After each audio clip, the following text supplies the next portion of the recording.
வணக்கம் ஃப்ரெண்ட்ஸ், எல்லோரும் எப்படி இருக்கீங்க? நல்லா இருக்கீங்களா? இது என்ன வீடியோன்னு பார்த்தீங்கன்னா, நம்ம பூஜா ரூமில் வந்து நிறைய புது சாமிலாம் ஆட் பண்ணியிருக்கோம். சரி, அதை அப்படியே ஒரு வீடியோ மாதிரி எடுத்து போடலாம் அப்படின்னு தான். ஃபஸ்ட் டைம் என் சேனலை பார்க்குறவங்க சப்ஸ்கிரைப் பண்ணிக்கோங்க, ஷேர் பண்ணுங்கள், லைக் பண்ணுங்கள், கமெண்ட் பண்ணுங்கள். இது வந்து எங்கள் ஊர் மாரியம்மனுங்க. அது கேலண்டர் அம்மா கொடுத்து விட்டாங்க. இதுவாக கிடைக்கல, அப்படி விக்ரமாக கிடைக்கலன்ட்டு கேலண்டரில் இருக்க கொடுத்து விட்டாங்க. இப்போ தான் கோயில் கும்பாபிஷேகம் முடிஞ்சுது. இது வந்து ஏற்கனவே நீங்கள் பார்த்த பூஜை ரூமாக தாங்க இருக்கும்.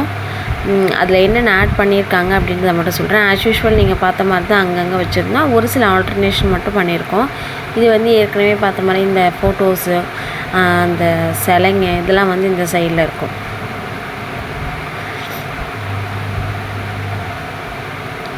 இதெல்லாம் வந்து அண்ணாமலையாருங்க. அதெல்லாம் ஏற்கனவே வந்து ஒவ்வொரு வாட்டி திருவண்ணாமலைக்கு போகும்போது வாங்கிட்டு வரோம் இல்லைங்களா. இது இப்போ நம்ம ஆஃபீஸ் ஓப்பன் பண்ண அன்றைக்கி கொடுத்துருந்தாங்க. அதனால் இப்போ அண்ணாமலையார் தான் நிறைய இருக்காங்க நம்ம வீட்டில்.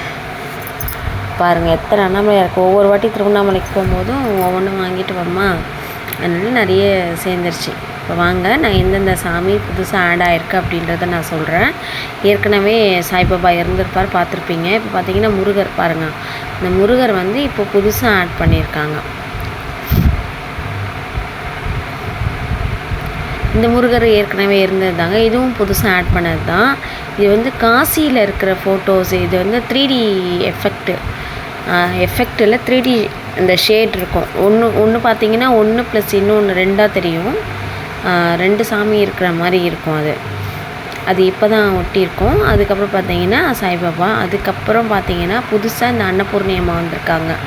காசிக்கு போனப்போ வாங்கிட்டு வந்து கொடுத்தாங்க. நம்ம அம்மா ஏற்கனவே 2 வாங்கியிருந்தாங்க. இந்த வாட்டி கொஞ்சம் பெரிய சிலையாக வந்திருக்காங்க. அடுத்து முருகர், அதுக்கப்புறம் விநாயகர்லாம் ஏற்கனவே பார்த்துருப்பீங்க.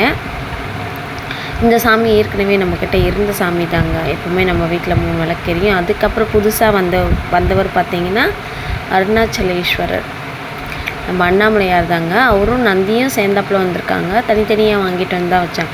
தனித்தனியானா 2மே ஒரே நேரத்தில் வாங்கிட்டு வந்தது தான். ஆனால் தனித்தனி விக்கிரகமாக வாங்கிட்டு வந்து வச்சாங்க.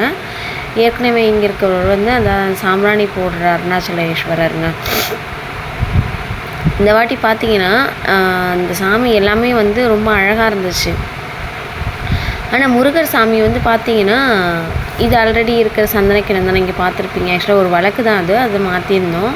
மற்றபடி இந்த பூஜை பொருள்லாம் நீங்கள் எக்ஸ்ட்ரா இல்லை, ஏற்கனவே இருந்த ஒரு விஷயமாக தான் இருந்திருக்கும் உங்களுக்கு. பார்த்தீங்கன்னா அண்ணாமலையாரும் நந்தி பகவானும், அதுக்கப்புறம் என்னடா முருகர் வந்திருப்பாங்க. அப்புறம் அன்னபூர்ணியம்மா வந்திருப்பாங்க. அதுக்கப்புறம் அண்ணாமலையார் சாமி இதெல்லாம் கொஞ்சம் நிறைய வந்திருக்கும். இதுதான் நம்ம வீட்டில் புது வரவுங்க. அப்புறம் அன்னபூர்ணியம்மா சொல்லிட்டேன்னா, அப்புறம் காசி தீர்த்தம் இருக்கும் அந்த இடத்துல. என்னென்ன சைடில் வச்சுருக்கேன் நினைக்கிறேன். காசி தீர்த்தம் அன்னபூர்ணியோடு சேர்ந்து ஏற்கனவே 2 அன்னபூர்ணி இருந்தாங்க. இப்போ 3 அன்னபூர்ணி, கொஞ்சம் பெரிய சைஸு. அதனால் ஒரு தட்டாகவே வாங்கிட்டு வந்து கொடுத்துட்டாங்க. அதில் ஒரு அரிசியை போட்டுட்டு அது மேலே தான் அவங்க எல்லோரையும் உட்கார வச்சுருந்தேன். ஏன்னா அன்னபூர்ணி அம்மான்றதுனால அதில் வச்சாதான் கொஞ்சம் நல்லாயிருக்கும் அப்படின்னு சொல்லிட்டு. அதுக்கப்புறம் இங்கே வந்து பார்த்திங்கன்னா இவரெலாம் புதுசாக வந்தார். இப்போ சொன்னேன் இல்லைங்களா ஃபஸ்ட்டே, இவர் ஒவ்வொரு வாட்டி போகும்போது இது என் தம்பி வாங்கி கொடுத்தது முருகர் இதுக்கு. அதுவும் திருவண்ணாமலைக்கு போகும்போது தான் வாங்கிட்டு வந்து கொடுத்தாங்க. இதுவும் திருவண்ணாமலைக்கு போகும்போது தான். இது வந்து பார்த்திங்கன்னா பக்கத்தில் இன்னொரு கோல்டன் ஃப்ரேமில் இருக்குது பார்த்திங்களா, கிருஷ்ணர் சாமி வந்து கிருஷ்ண ஜெயந்திக்கு வருவார், இறங்குவார் கீழே.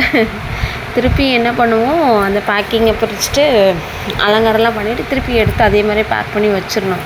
இல்லாட்டினா ஏதாவது உடஞ்சிரும் அப்படின்ற ஒரு பயம் எனக்கு இருக்குது. சரிங்க, நம்ம வீடியோ பிடிச்சிருந்தா கண்டிப்பாக லைக் பண்ணுங்கள், ஷேர் பண்ணுங்கள், கமெண்ட் பண்ணுங்கள். Bye friends.